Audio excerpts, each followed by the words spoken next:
I nobody Nizam Basheer സംവിധാനം ചെയ്ത I nobody ഞങ്ങളിപ്പോ തിയേറ്ററിൽ പോയി കണ്ടു വന്നതേ ഉള്ളൂ. ഋഷി എങ്ങനെ ഉണ്ടായിരുന്നു സിനിമ? നല്ല സിനിമ തന്നെയാണ്. നിസാം ബഷീർ എന്ന് പറയുമ്പോൾ കുറെ പടങ്ങൾ ചെയ്തിട്ടുള്ള ആളാണല്ലോ. ഏതൊക്കെയായിരുന്നു? നമ്മുടെ കെട്ടിയോളാണ്ട മാലാക, പിന്നെ അടുത്ത് ഏതായിരുന്നു? റോഷാക്ക്. ഒരു ഭയങ്കര എക്സ്പെരിമെന്റൽ സിനിമയായിരുന്നു മലയാളത്തിലെ. അപ്പോൾ ആ ഒരു പ്രതീക്ഷ നമുക്ക് ഓൾറെഡി ഉണ്ടായിരുന്നു അല്ലെ സിനിമ കാണാൻ പോകുമ്പോൾ. നിനക്ക് എന്താ തോന്നുന്നത്? ആ പ്രതീക്ഷ മീറ്റ് ചെയ്തോ? എനിക്ക് തോന്നിയൊരു കാര്യം എന്ന് പറഞ്ഞാൽ കെട്ടിയോളാണന്റെ മാലാക എനിക്ക് ഭയങ്കര ഇഷ്ടമുള്ള ഒരു സിനിമ. അതുപോലെ തന്നെയാണ് റോഷാക്കും. ഒരു വ്യത്യസ്തമായ ഒരു പ്രമേയം കൊണ്ടുവന്ന സിനിമകളായിരുന്നു ഇത് രണ്ടും. അതായത് നമ്മൾ കാണുമ്പോൾ തന്നെ നമുക്ക് ഇങ്ങനത്തെ സിനിമകളൊക്കെ മലയാളത്തിൽ വരുന്നല്ലോ എന്ന് പറയുമ്പോൾ നമുക്കൊരു സന്തോഷം ഉണ്ടായിരുന്നു. പക്ഷെ നമുക്ക് ഐ നോബഡി കണ്ട സമയത്ത് എനിക്ക് പേഴ്സണലി തോന്നിയ കാര്യം എന്ന് പറഞ്ഞു കഴിഞ്ഞാൽ കുറെ നല്ല നല്ല പോയിന്റും അല്ലെങ്കിൽ നമ്മളിപ്പോ കാണുന്ന സൊസൈറ്റിയിൽ നടക്കുന്ന കുറെ കാര്യങ്ങൾ ഈ സിനിമയിൽ ചർച്ച ചെയ്യുന്നുണ്ട്. പക്ഷെ ഈ മറ്റു രണ്ട് സിനിമകളെ അപേക്ഷിച്ച് നോക്കുമ്പോൾ അത്രത്തോളം ഒരു എന്താ പറയാ ആ ഒരു സാറ്റിസ്ഫാക്ഷൻ കിട്ടിയോന്ന് ചോദിച്ചാൽ ഇല്ല. പക്ഷെ നല്ല മൊമെന്റ്സും നല്ല അതിന്റെ ടെക്നിക്കൽ കാര്യങ്ങളിലൊക്കെ നന്നായിട്ട് ഉയർന്നു നിൽക്കുന്നുണ്ട് ഐ നോബഡി എന്ന് പറഞ്ഞ സിനിമ. അതെ അതെ. ഇപ്പൊ ഈ ഒരു കോണ്ടന്റ് ഓറിയന്റഡ് സിനിമകള് പൃഥ്വിരാജ് പ്രൊഡക്ഷൻസിന്റെ, എനിക്ക് തോന്നുന്നു പൃഥ്വിരാജ് പ്രൊഡക്ഷൻസ് അങ്ങനെയുള്ള പടങ്ങളാണ് കൂടുതലും ചെയ്തിട്ടുള്ളത്. അപ്പൊ അങ്ങനെയുള്ള ഒരു നല്ലൊരു കോണ്ടന്റ് പറയുന്ന അല്ലെങ്കിൽ സോഷ്യലി റെലവെന്റ് ആയിട്ടുള്ള ഒരു സബ്ജക്ട് പറയുന്ന സിനിമ തന്നെയാണ് നിസാം ബഷീർ സംവിധാനം ചെയ്ത ഐ നോബഡി എന്ന് പറയുന്ന സിനിമ. പിന്നെ നമുക്ക് മറ്റേ അതിൽ സ്ക്രിപ്റ്റ് ചെയ്തിരിക്കുന്നത് നോക്കിയായിരുന്നില്ല. അതായത് സ്ക്രിപ്റ്റ് ചെയ്തിരിക്കുന്നത് സമീർ അബ്ദുൾ എന്ന് പറഞ്ഞ ഒരു വ്യക്തിയാണ്. പുള്ളിയുടെ സ്ക്രിപ്റ്റ് എന്ന് പറയുകയാണെന്നുണ്ടെങ്കിൽ എനിക്കിപ്പോ ആദ്യം നേരത്തെ പറഞ്ഞ പോലെ തന്നെയാണ്. നമുക്ക് സൊസൈറ്റി നടക്കുന്ന കുറെ കാര്യങ്ങളും മൊമെന്റ്സും ഒക്കെ നന്നായിട്ട് പോർട്രേ ചെയ്യാൻ പറ്റിയിട്ടുണ്ട് സിനിമയില്. സിനിമയുടെ റൈറ്റിംഗ് പറയുകയാണെന്നുണ്ടെങ്കിൽ ഈ പറഞ്ഞ പോലെ നമ്മുടെ ഡയറക്ഷന്റെ കാര്യം പറഞ്ഞ പോലെ തന്നെ സമീർ അബ്ദുൾ ആണ് എന്റെ റൈറ്റർ ആയിട്ടുള്ളത്. അപ്പൊ പുള്ളിയുടെ ഒരു സ്റ്റോറി അല്ലെങ്കിൽ ഒരു റൈറ്റിംഗ് ഒരു പ്രോസസ് എനിക്ക് തോന്നിയതെന്ന് പറഞ്ഞു കഴിഞ്ഞാല് ഈ പറഞ്ഞ പോലെ തന്നെ നമുക്ക് കുറെ ആളുകൾക്ക് റിലേറ്റ് ചെയ്യാൻ പറ്റുന്ന രീതിയിലുള്ള സൊസൈറ്റിയിൽ നടക്കുന്ന കുറെ കാര്യങ്ങളുണ്ട്. അപ്പൊ അത് കുറച്ചുകൂടി നമുക്ക് കുറെ കാര്യങ്ങൾ റിലേറ്റ് ചെയ്യാൻ പറ്റുന്നുണ്ട്. ചെറിയ പാളിച്ചകളുണ്ട്. പിന്നെ ഇതില് ടെക്നിക്കൽ ഡിപ്പാർട്ട്മെന്റിൽ വളരെ എന്താ പറയുക സ്കിൽഫുൾ ആയിട്ടുള്ള ആൾക്കാരാണ് അതിൽ ടെക്നിക്കൽ ഡിപ്പാർട്ട്മെന്റ്. ബാക്കി പറയുകയാണെങ്കിൽ നമ്മുടെ സിനിമാറ്റോഗ്രാഫി ദിനേശ് പുരുഷോത്തമനാണ്, കുറെ വർക്ക് ചെയ്തിട്ടുള്ള ആളാണ്. പിന്നെ എഡിറ്റർ എന്ന് പറയുന്ന റമീസ് MP എന്നുള്ള ഒരാളാണ്. പിന്നെ മ്യൂസിക് ജേക്സ് ബിജോയ്, എടുത്ത് പറയേണ്ട ഒരു കാര്യമാണ് മ്യൂസിക്. ഇപ്പൊ ജേക്സ് ബിജോയ് ആണെങ്കിൽ കഴിഞ്ഞ കുറെ സിനിമകളിലൂടെ ആ ഒരു മാജിക് നമ്മൾ കണ്ടുകൊണ്ടിരിക്കുന്നത്, തുടരുമാണെങ്കിലും ലോകയാണെങ്കിലും. അപ്പോൾ ആ ഒരു എന്താ പറയണ്ടേ ഇതിലും നല്ല ബാക്ക്ഗ്രൗണ്ട് സ്കോറും കാര്യങ്ങളൊക്കെ ആയിരുന്നു അല്ലെ. അതെ, അത് എനിക്ക് പറയാനുള്ളത് എന്താണെന്ന് വെച്ചാൽ ജേക്സ് ബിജോയുടെ ഒരു മാജിക് ഉണ്ട്.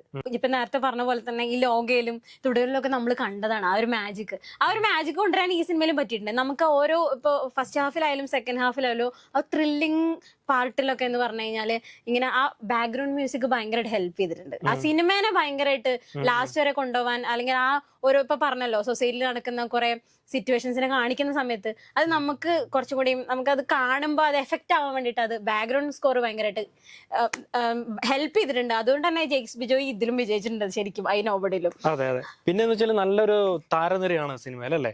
ഇപ്പൊ പൃഥ്വിരാജ്, പാർവതി, പിന്നെ രണ്ട് കുട്ടികൾ. ഒരു കുട്ടിയുടെ പേര് നക്ഷത്ര എന്നാണ്. ഐറ എന്ന് പറഞ്ഞ കുട്ടിയാണ് അതില് ഒരു കുട്ടിയായിട്ട് മോളായിട്ട് അഭിനയിച്ചിരുന്നത്, പൃഥ്വിരാജിന്റെയും പാർവതിയുടെയും.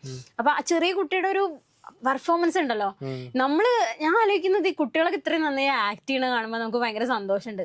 അപ്പൊ ഈ സിനിമയിൽ ആ കുട്ടിയുടെ ഓരോ ഡയലോഗ് ആയാലും അതെ അവര് നന്നായിട്ട് ചെയ്തിട്ടുണ്ട്, രണ്ട് കുട്ടികളത്. അപ്പൊ നക്ഷത്ര എന്ന് പറഞ്ഞ കുട്ടിയുടെ പെർഫോമൻസ് എങ്ങനെ ഉണ്ടായിരുന്നു? അടിപൊളിയായിരുന്നു. ഭയങ്കര നാച്ചുറൽ ആയിട്ടായിരുന്നു. അവർക്കൊക്കെ വേറെയും കുറെ സിനിമകളിൽ നിന്നൊക്കെ ഓഫേഴ്സും കാര്യങ്ങളൊക്കെ വരുന്നുണ്ട്. ഇപ്പൊ തെലുങ്കിൽ അഭിനയിക്കുന്നുണ്ട്, തമിഴിൽ അഭിനയിക്കുന്നുണ്ട്, ഇവിടെയൊക്കെ കുറെ റിലീസൊക്കെ ഉണ്ട്.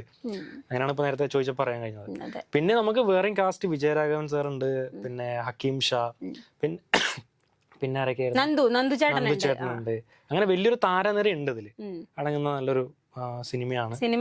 അപ്പൊ ശരിക്കും മൊത്തത്തിൽ നോക്കി കഴിഞ്ഞു കഴിഞ്ഞാല് ഒരു വൺ ടൈം വാച്ചബിൾ മൂവി എന്ന് വേണേ പറയാം. നമുക്ക് ഈ കാണുമ്പോ എന്ന് പറഞ്ഞു കഴിഞ്ഞാല് നമുക്ക് പോയിരുന്ന് ആദ്യം കാണുമ്പോ ഭയങ്കര ഈ പറഞ്ഞ പോലെ തന്നെ നമ്മൾ നേരത്തെ പറഞ്ഞ പോലെ തന്നെ കുറെ വാളിച്ചകളൊക്കെ ഉണ്ടെങ്കിലും സിനിമകൾക്കൊക്കെ അങ്ങനെ വാളിച്ചകളൊക്കെ ഉണ്ടാവുമല്ലോ എപ്പോഴും. ഈ പറഞ്ഞ പോലെ തന്നെ പെർഫെക്റ്റ് മൂവി എന്നൊന്നും നമുക്ക് എപ്പോഴും ഒന്നും ഒരു സിനിമയിൽ നമുക്ക് പറയാൻ പറ്റില്ല. അപ്പൊ അതൊക്കെ ഒഴിച്ചു വെച്ച് കഴിഞ്ഞാൽ ശരിക്കും നല്ലൊരു മൂവിയാണ്, മസ്റ്റ് വാച്ചബിൾ മൂവിയാണെന്ന് വേണമെങ്കിൽ പറയാം അല്ലേ. എന്തായാലും നമ്മൾ കൂടുതൽ കഥകളൊന്നും പറഞ്ഞ് സ്പോയിലർ ആക്കുന്നില്ല. എന്തായാലും നിങ്ങൾക്ക് തിയേറ്ററിൽ പോയി കാണാനുള്ള ഒരു സ്റ്റഫും കാര്യങ്ങളൊക്കെ ഉള്ള ഒരു സിനിമയാണ്. നിങ്ങൾ എന്തായാലും കാണണം. എല്ലാവരുടെയും പെർഫോമൻസ് ഒക്കെ വാച്ച് ചെയ്യാം. പിന്നെ ഈ പറയുന്ന പോലെ സോഷ്യലി റെലവെന്റ് ആയിട്ടുള്ള കുറെ കാര്യങ്ങൾ പറയുന്നുണ്ട്. പക്ഷെ അതൊക്കെ പറഞ്ഞു കഴിഞ്ഞാൽ അത് സ്പോയിലർ ആയി പോകും. അതുകൊണ്ട് മാത്രമാണ് പറയാത്തത്. എന്ത് തന്നെയായാലും ആ നിസാം ബഷീർ എന്ന് പറയുന്ന ഡയറക്ടറിന്റെ ആ ഒരു ക്വാളിറ്റി ഇതിൽ കാണാം. പിന്നെ ഇടയ്ക്ക് ചില എൻ്റെ ഇൻ മൈ ഒരു ഒപ്പീനിയനിൽ എന്താന്ന് വെച്ച് കഴിഞ്ഞാൽ കുറച്ച് പേസ് കുറവൊക്കെ ഉണ്ട് ഇടയ്ക്ക്. പക്ഷെ എനിക്ക് തോന്നുന്നു അത് ഡിമാൻഡഡ് ആണെന്ന് തോന്നി ഈ സബ്ജക്റ്റിൽ. അതെ. അതർവൈസ് നല്ലൊരു സിനിമയാണ്, എല്ലാവരും പോയി തിയേറ്ററിൽ തന്നെ പോയി കാണണം. അപ്പൊ ഐ നോബഡി അപ്പൊ തിയേറ്ററിലൊക്കെ ഇപ്പൊ ഇന്ന് ഇറങ്ങിയിട്ടുണ്ട്. അപ്പൊ എന്തായാലും ഇനിയും വരും ദിവസങ്ങളിലൊക്കെ തിയേറ്ററിൽ എല്ലാവരും പോയി സിനിമ കാണാം. പറയാൻ കാരണം വേറൊന്നുമല്ല, ഇപ്പോൾ മലയാളത്തിലെ കുറെ എക്സ്പെരിമെന്റേഷൻ മൂവീസും പരീക്ഷണാത്മകമായിട്ടുള്ള കുറെ സിനിമകൾ ഉണ്ടായിക്കൊണ്ടിരിക്കുന്നുണ്ട്. അപ്പോൾ അങ്ങനെയുള്ള സിനിമകളെ കാണുന്ന ഓഡിയൻസ് നമുക്ക് ഇന്നുണ്ട്. അപ്പൊ അതുകൊണ്ട് തന്നെ ഇങ്ങനെയുള്ള സിനിമകൾ കാണണം, കണ്ടിട്ട് പ്രോത്സാഹിപ്പിക്കണം. എല്ലാ സിനിമകളെയും പ്രോത്സാഹിപ്പിക്കണം. അതുപോലെ തന്നെ നോബഡിയും എല്ലാവരും തിയേറ്ററിൽ പോയി കാണണം. നല്ലൊരു മസ്റ്റ് വാച്ചബിൾ മൂവി. ഞാൻ ഒരിക്കൽ കൂടി പറയുന്നു, എന്നും പൃഥ്വിരാജ് പ്രൊഡക്ഷൻസ് എന്ന് വെച്ചാൽ ഞാൻ വളരെ റെസ്പെക്റ്റോടെ നോക്കി കാണുന്ന ഒരു പ്രൊഡക്ഷൻ കമ്പനിയാണ്. കാരണം quality films, content oriented films ആണ് അവർ എപ്പോഴും ചെയ്യാറ്. അപ്പൊ അങ്ങനെ ഒരു സിനിമ തന്നെയാണ് എന്നുള്ളതിൽ തർക്കമൊന്നുമില്ല. പിന്നെ എനിക്ക് വേറൊരു കാര്യം പറയേണ്ടത്, ഞാൻ മറന്നുപോയി. രാജുവേട്ടൻ ഭയങ്കര ലുക്കായിരുന്നു സിനിമയിൽ. നിങ്ങൾ പോയി കഴിഞ്ഞാൽ നല്ലൊരു രാജുവേട്ടൻ, അല്ലെങ്കിൽ നമുക്ക് കാണുമ്പോൾ തന്നെ ഇത്ര ബ്യൂട്ടിഫുൾ ആയിട്ടുള്ള ഒരു രാജുവേട്ടന്റെ സിനിമയിൽ കാണാം. അതിൽ ഏറ്റവും എടുത്തു പറയേണ്ട ഒരു കാര്യം കോസ്റ്റ്യൂം ഡിസൈനിങ് ആണ്. ഓരോ കോസ്റ്റ്യൂമിൽ കാണുന്ന സമയത്ത് രാജുവേട്ടനെ നമുക്ക് നോക്കിയിരിക്കാൻ തോന്നും. അതെനിക്ക് പറയണം എന്ന് തോന്നി. അപ്പൊ നിങ്ങളും രാജുവേട്ടൻ മാത്രമല്ല, എല്ലാവരും അല്ലേ, എല്ലാവർക്കും അല്ലേ. അതെ. അപ്പൊ എല്ലാരും തിയേറ്ററിൽ പോയിട്ട് ഐ നോബഡി കാണാം. ഓക്കെ.